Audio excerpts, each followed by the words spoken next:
The atmosphere in the Silver Creek Community Center was thick with anticipation as the auctioneer's gavel came down with a sharp crack, signaling the start of the bidding for the final item of the night. Among the gathered crowd, 7-year-old Lily Harper stood frozen, her small hands clutching her faded pink piggy bank tightly. The coins inside rattled softly, their sound drowned by the louder, more unsettling noises of the auction. Lily's heart pounded painfully in her chest, each beat sinking with the rising bids. The auctioneer's booming voice called out, "40,000," and Lily's breath hitched in her throat. The numbers rose quickly as the bidding paddles shot up, each one slicing through her hope with brutal efficiency. Her father's former canine partner, a strong German shepherd named Max, stood at the front of the room, calm yet alert, his eyes scanning the crowd with an intelligence that seemed almost human. Max, who had served alongside Lily's late father, Officer Jack Harper, was her only remaining connection to the man she had lost 3 years ago in a tragic accident. Since that day, Lily had not spoken a word to anyone, her grief too deep to share with the world. But Max, with his loyal eyes and comforting presence, had been the only one who could bridge the silence that consumed her.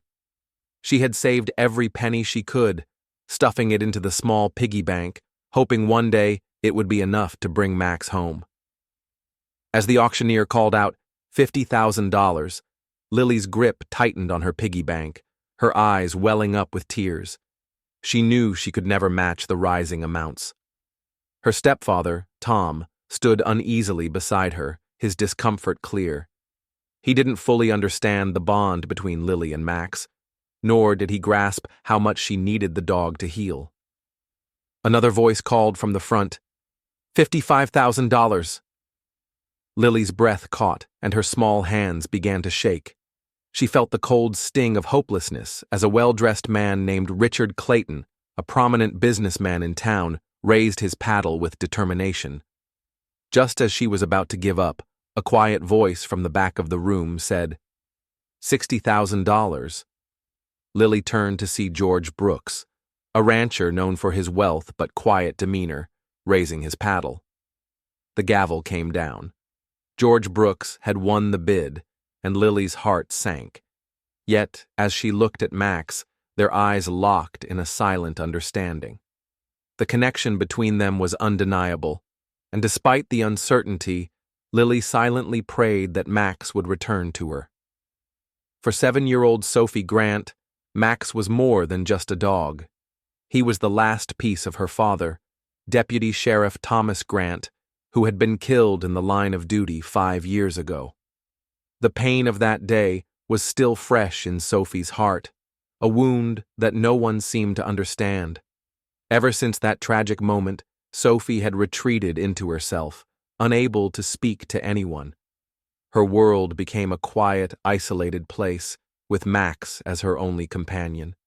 The German shepherd, once Thomas's loyal partner, had been by Sophie's side through every silent moment, offering comfort when no words could reach her. Max was more than a dog. He was a living memory of her father, a bond that Sophie clung to with every fiber of her being. When the world around her felt like it was too much to bear, it was Max who stayed close, sitting by her side, his calm presence grounding her. They shared an understanding that went beyond words. Sophie didn't need to speak. Max could read her emotions, and she could do the same with him. His eyes, deep and knowing, were the only ones that never judged her silence. As the years passed, Sophie's grief became a silent companion, one that she carried with her every day. While others tried to offer her comfort, she couldn't bring herself to connect. Her mother, Linda, had tried everything: therapy, new schools, social activities, but nothing worked. Sophie's world was still silent, and no one except Max seemed to truly understand her pain. Max had been there on the darkest days, when Sophie cried herself to sleep and when she stood by the window, waiting for her father to come home. Even as she grew older, her bond with Max remained unshaken. He was her anchor, the thread that tied her to the memories of a man she could barely remember, but whose presence she could still feel in the gentle warmth of Max's fur and the steady rhythm of his breathing. For Sophie, Max was not just a dog. He was a symbol of all that she had lost and all that she had left. He was the only connection to her father, the one who understood her grief without needing to hear it, the one who never stopped protecting her. The auction room buzzed with energy as the bidding for Max, the retired police dog, escalated rapidly. Sophie Grant's heart pounded in her chest, her small hands clutching her piggy bank tightly, the sound of coins rattling inside, barely registering against the rising tension. The auctioneer's voice boomed across the room, calling out numbers that seemed to soar higher with each passing moment. Sophie's gaze flickered from one bidder to another, each paddle raised higher, each offer a fresh stab of fear. At the front of the room, a man in a sharp navy suit raised his paddle, his voice firm as he bid $50,000. "Do I hear 55?" the auctioneer asked, scanning the room. Sophie's breath caught as she looked to her mother, Linda, who could only give her a comforting but anxious smile. Sophie knew they couldn't compete with these sums. Their savings, carefully tucked away in her pink piggy bank, seemed insignificant next to the power and wealth of the other bidders. James Hammond, a well-known figure in the business world, sat confidently near the front. His cold, calculating eyes never wavered from the prize.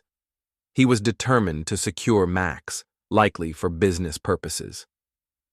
He called out a bid of $55,000, a decision that seemed to send a chill through the air. Sophie's grip on her piggy bank tightened, her small fingers trembling as her hope began to fade. She had saved every penny, held every hope that someday it would be enough to bring Max home. But now, it felt impossible. But just when it seemed all hope was lost, another bidder, a quiet rancher named Grant Cooper, raised his paddle. The room fell silent as he made his bid of $60,000. Sophie's pulse raced. Who was this man, and why was he suddenly involved? His calm demeanor contrasted sharply with the growing chaos, and for the first time, Sophie felt a small spark of hope. The bidding reached a fever pitch, with both Hammond and Cooper raising the stakes. Then, unexpectedly, Cooper raised his paddle one last time, calling out $75,000. The auctioneer's voice rang out, declaring the bid final. Sophie stood frozen, unable to move, her heart sinking. The applause filled the room, but Sophie's thoughts were lost in the sea of confusion. What did this victory mean for her and Max? Would she ever see him again? The finality of the moment settled heavily on her chest as she looked at Max, who stood silent and still, his gaze locked onto hers. The uncertainty between them hung in the air, a silent question neither could answer. Sophie's tiny hands gripped her piggy bank so tightly that her knuckles turned white. Her eyes, wide with fear and helplessness, were fixed on the auction room as the final gavel fell. The cheers and clapping around her felt distant, muffled, as if she were in a bubble.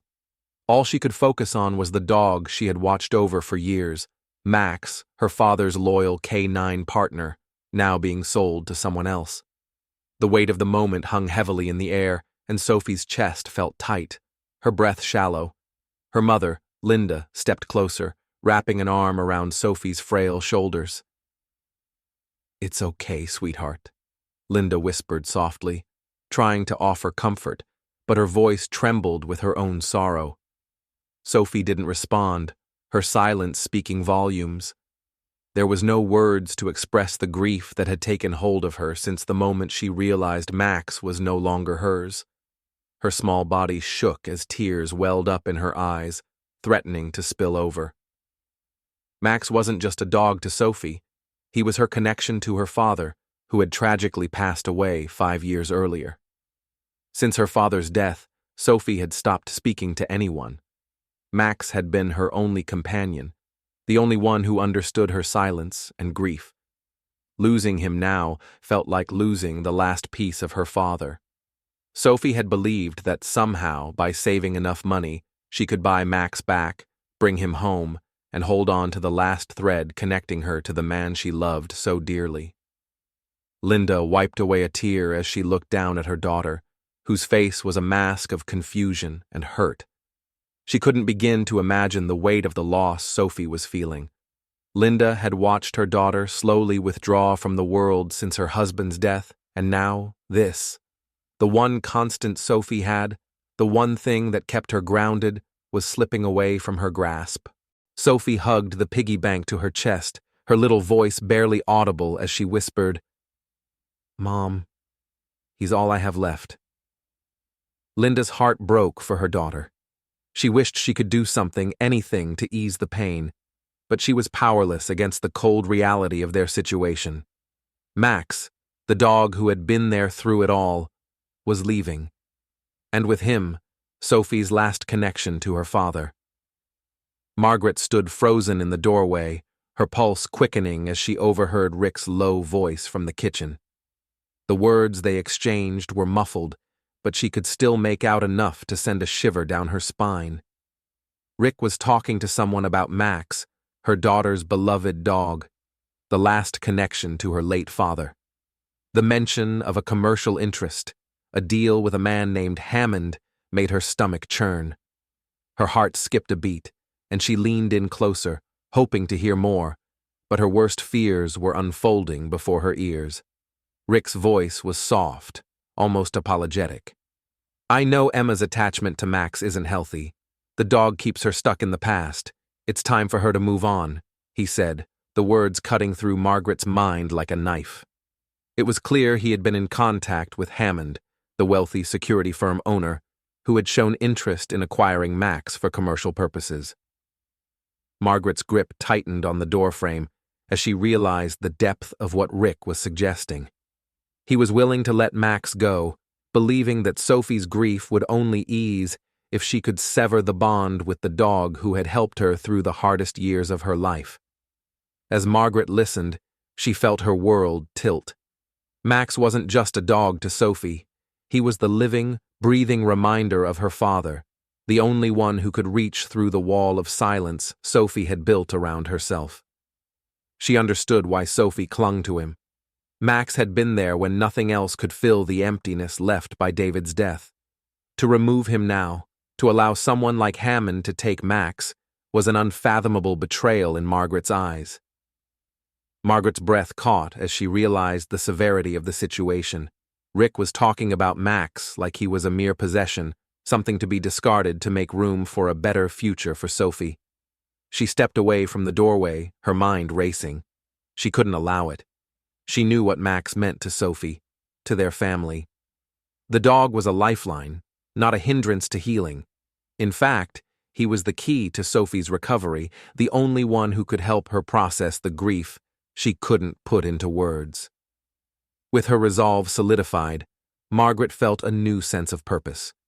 She would fight to bring Max back, no matter what it took. She wouldn't let Rick or Hammond tear their family apart. The road ahead would be difficult, but she was ready to do whatever it took to protect Sophie's heart and to bring Max home. Margaret's phone buzzed late one afternoon, pulling her from her thoughts. She glanced at the screen, her heart fluttering as she saw an unfamiliar number.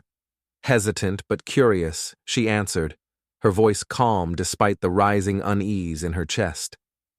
"Hello?" The voice on the other end was deep and steady. "Mrs. Carter, this is Steve Bennett. We haven't met, but I think we need to talk about your dog." Margaret furrowed her brow. Steve Bennett. She had heard of him, quiet, reclusive, and wealthy, but rarely involved in public affairs. His sudden interest in their situation took her off guard. She had barely processed his introduction when he continued. "I know this may seem strange," Steve said, his tone filled with both urgency and compassion, "but I believe I have information that could help you and your daughter. James Hammond, the man you're dealing with, is after Max for reasons far more personal than just acquiring a retired police dog." Margaret's grip tightened on the phone. "What do you mean?" she asked, her voice filled with a mixture of curiosity and dread. Bennett didn't hesitate. "I'm sure you're aware of the security contract Hammond's firm just secured with Meridian Pharmaceuticals. What you may not know is that your husband, David, had been investigating that company just before his death. Max was deeply involved in that investigation, trained to detect illegal substances they were using. Hammond knows that. And he's not just interested in Max for commercial purposes. He's trying to cover up something much bigger." Margaret's breath caught in her throat. Meridian Pharmaceuticals. She had heard David mention the name in passing, but never the full details. Now it was all becoming clear. The stakes were higher than she could have ever imagined. Her mind raced as Bennett's words sank in. "I'm not just offering you help with Max," Steve Bennett continued, his voice steady. "I'm offering you a chance at justice. I've lost someone close to me too.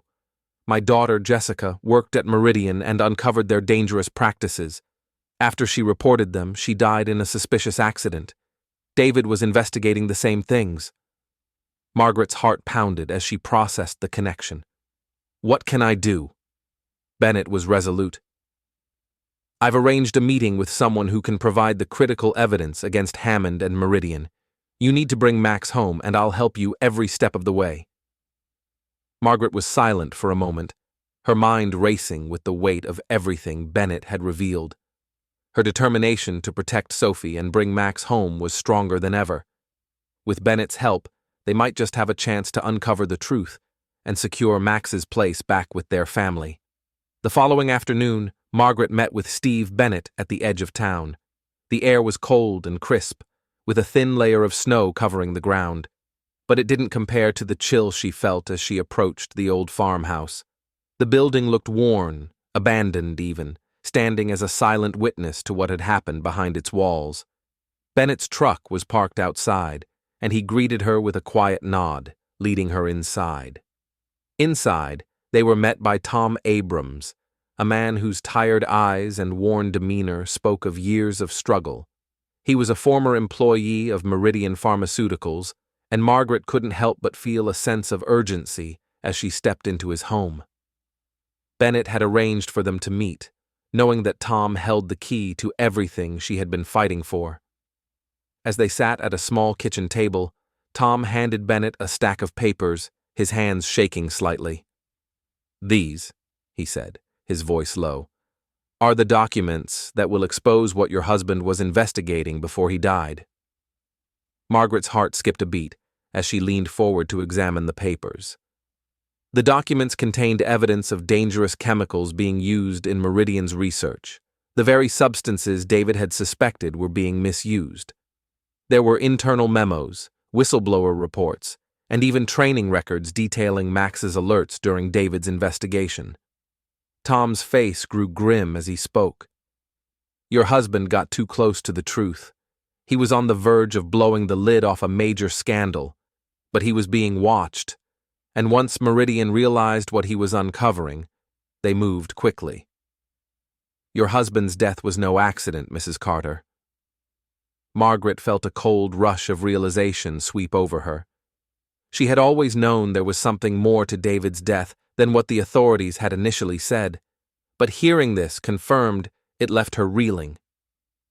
Max had been by David's side throughout the investigation, and now the dog was more important than ever. He wasn't just a companion to Emma. He was a living witness to the corruption David had been trying to expose. "This changes everything," Margaret whispered, clutching the papers in her hand as if they were the only thing that could keep her grounded. Her resolve hardened. "We can't let them take Max, not after everything he knows." With this new information, Margaret knew there was no turning back.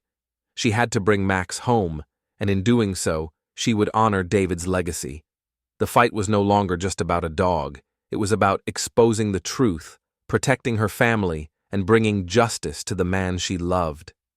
That evening, as the dim light from the kitchen lamp flickered above, Margaret sat at the table, reviewing the documents from Tom Abrams. Her mind raced with the gravity of everything she had learned. Yet, The calm silence of the house was interrupted by Rick's hesitant footsteps. He entered the room, his shoulders slumped, his eyes filled with an unmistakable heaviness. Margaret looked up, not sure what to expect. Rick had been distant for days, his silence growing heavier with every passing moment. But tonight, something in his posture told her that everything had changed. "I've made a terrible mistake." Rick's voice was soft, almost unrecognizable. He took a seat across from her, rubbing his hands together as though trying to rid himself of an invisible burden. "I thought I was doing what was best for Emma, but I see now. I've been wrong." Margaret's breath caught in her throat as she put down the papers. This was the moment she had been waiting for, the moment when the weight of their family's struggles had begun to shift. Rick had spent so much time believing that Max was keeping Emma trapped in the past, unable to heal. He had failed to see the depth of the connection between Emma and Max, and how crucial the dog was to Emma's emotional recovery. "I didn't understand," Rick continued, his voice trembling slightly. "I thought by taking Max out of the picture, I was helping Emma move on. But I've seen it now. I've seen what Max means to her. He's her connection to David. He's the only one who can help her heal." He paused, the words heavy with regret. "I never realized just how much she needs him. How much we all need him." Margaret remained silent, her heart torn between the years of tension and the sudden raw vulnerability she now saw in Rick. She had spent so long fighting for Emma's healing, and it hurt to think that Rick had been working against her without realizing the full scope of the damage he was causing. Rick finally looked her in the eyes. "I know I've failed her, but I'm here now. I want to make it right. I want to help bring Max home. I'll do whatever it takes to make sure Emma has him." He leaned forward, his voice steady and resolute. "I'm on your side, Margaret. I'll stand with you." Margaret took a deep breath, feeling the weight of his words settle into her chest. It wasn't easy to trust again after everything that had happened, but for the first time in a long while, she felt like they might actually be on the same team. The small town hall was packed with people, all gathered for one of the most significant meetings in Silver Creek's recent history. The air was thick with anticipation as the town council prepared to make a decision that could forever change the future of 7-year-old Emma Carter and her bond with Max, her father's retired canine partner. The room was a mix of locals, reporters, and off-duty officers, each with their own stake in the outcome of this crucial hearing. Margaret sat beside Emma at the front of the room, holding her daughter's hand tightly. Emma, who had been eerily silent for years after her father's death, sat with an intense focus on the leash she held in her lap, where Max rested calmly by her side.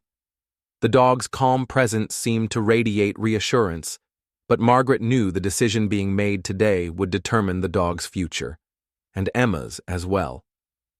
At the head of the room, Councilwoman Sarah Blake addressed the crowd, her voice steady and formal.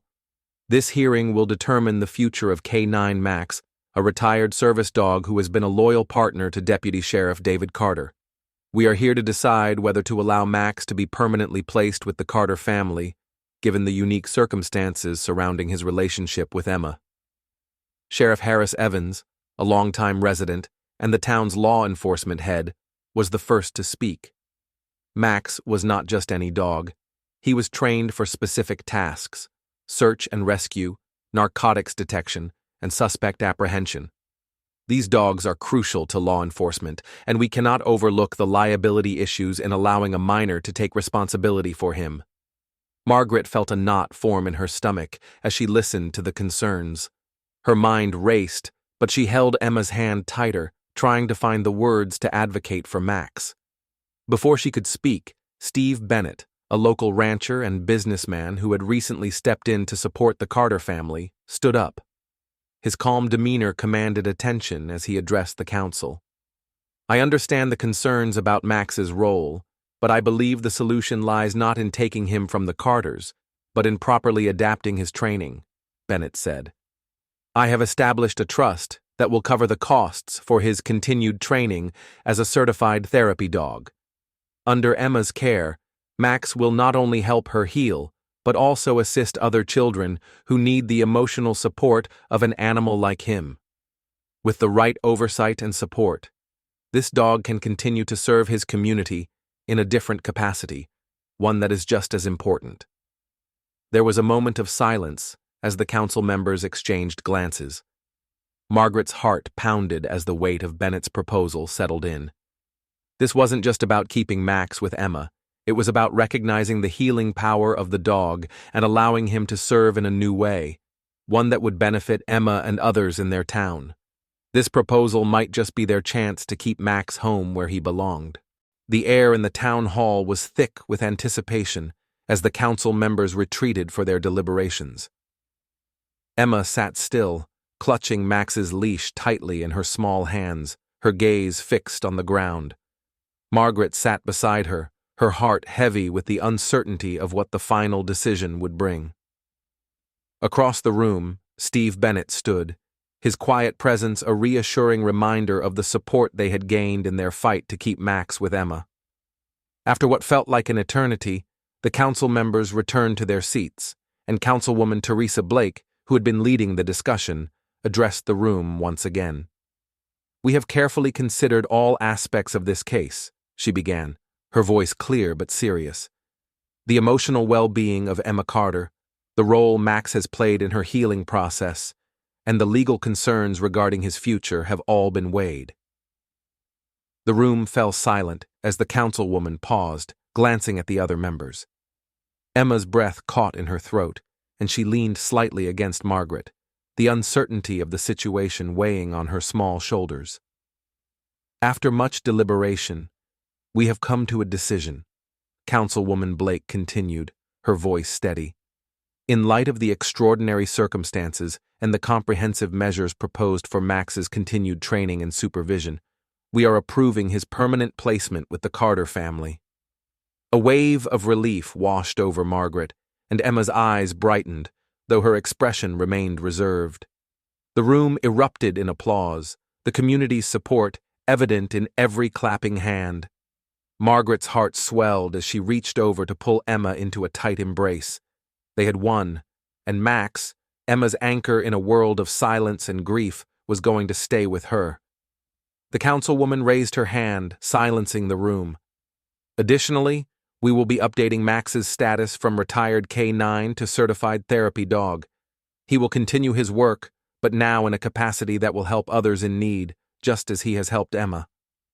As the applause continued, Steve Bennett gave Margaret a subtle nod of approval, his calm expression speaking volumes. The victory was not only for Emma and Max, but for the entire community, which had rallied behind them. Max, now officially a certified therapy dog, would stay with the Carter family, helping Emma heal and continuing his mission of service, just in a new and profoundly meaningful way. As the room slowly quieted, Margaret looked down at Emma, whose face now held a quiet smile, and whispered, "We did it." With Max now officially a part of their family, Emma's world began to shift. The darkness that had clouded her heart for so long started to lift, and with each passing day, she took one more step toward healing. Max, her constant companion and protector, remained by her side, his presence a comforting constant that guided her through the difficult journey ahead. The Carter family, once torn by grief and uncertainty, found a sense of peace that had long eluded them. Margaret watched her daughter closely, noticing the small changes that had begun to take place. Emma, who had been silent for years after her father's tragic death, began to express herself more and more, her once muted voice growing stronger as she spoke to Max and eventually to her mother. The bond between them was undeniable, and it was clear that Max was not just a dog. He was Emma's bridge back to the world she had withdrawn from. The community support, too, played a crucial role in their healing. Neighbors who had once quietly watched from a distance now reached out to offer help and encouragement. Small acts of kindness, meals, gifts, and words of support began to flow in, reaffirming the warmth of a town that had come together to support the Carter family. Margaret felt the weight of those gestures, and with each new connection, she grew more confident that Emma's recovery was not something they had to face alone. Max's role in Emma's recovery was irreplaceable. The therapy dog, once trained for law enforcement duties, had transformed into a healer, guiding Emma through her grief and helping her unlock the silence that had consumed her. Whether it was through walks in the park, quiet moments spent sitting together, or just the reassuring nudge of his head against her side, Max was helping Emma rediscover joy in the simple moments of life. He became the symbol of not just her father's legacy, but also of the love and loyalty that could still be found in the world. As the days turned into weeks, Emma's confidence grew, and with Max beside her, she found the strength to speak again, to reconnect with the world around her. The Carter family had begun a new chapter, one full of hope, love, and healing, and for the first time in years, Margaret felt the promise of a brighter future ahead. As the Carter family settled into their new routine, the weight of past struggles slowly started to lift, replaced by a sense of hope and a deeper connection to the memories they cherished. One quiet evening, as the sun began to set over their home, Emma sat on the porch swing with Max by her side, his head resting comfortably on her lap. The evening air was fresh, carrying the scent of blooming flowers and the sound of distant birds chirping. Emma's fingers absent-mindedly traced the worn brass edges of the small compass she held in her hand, a gift from her late father. It had been her father's, a small but significant memento he carried during his time as a deputy sheriff, a symbol of his guidance and unwavering commitment to those he loved. After his death, the compass had been placed in a drawer, a reminder of the man Emma had lost, the father she could no longer speak to. But now, as she gently caressed its smooth surface, it felt different. The weight of the compass in her hand no longer felt like a burden. Instead, it was a reminder of the healing path she was now on, one that was illuminated by the loyalty and love of Max. Emma looked up at Max, his eyes calm and wise, always watching over her, always by her side. She felt a profound connection between him and her father's legacy, a bond that was unspoken but deeply understood. Her father had once told her that Max could always find what was lost, and as she sat there with the dog, she realized that Max had indeed found what had been lost in her life, her voice, her hope, and a future she could now look forward to. The compass in her hand was no longer just a token of her father's presence. It had become a symbol of her own journey, a guide to the healing that had taken place and the path still ahead. With Max beside her, Emma knew she was not alone. The compass, once a symbol of loss, now served as a beacon of strength and resilience. She had found her way back, and Max, the dog who had protected her father, was now helping her reclaim her life. Emma looked up at the stars above and whispered softly, "You were right, Daddy. Max really can find what's lost." And in that moment, surrounded by the warmth of family and the love of a loyal companion, Emma knew that hope had found its way back into her heart. As someone who's lived through many chapters in life, this story resonates deeply with me. It brings to mind the incredible bond we can have with our pets, especially when they become more than just companions. They become a lifeline, a source of comfort, and sometimes a bridge to healing. The relationship between Emma and Max reflects a truth I've come to understand over the years. Love and loyalty don't always come from people. Sometimes, the unconditional affection of an animal can help us in ways words never could. The way Max stood by Emma, guiding her through her grief, reminds me of how important it is to have something, or someone, steadfast by your side in times of hardship. I've seen how deeply grief can silence a person, and I understand the power of a connection that transcends speech. Emma's journey of healing, finding her voice again with Max's support, speaks to the way life has its ups and downs, and yet somehow we find a way through. It also brings back memories of my own family, how we've supported each other in difficult times. What struck me about this story is the unwavering dedication of the people around Emma, especially her mother. There's something about seeing a family come together to fight for something they believe in, no matter how difficult the path. It's a reminder that, at the heart of it all, family is everything. The story also holds a lesson on resilience and new beginnings.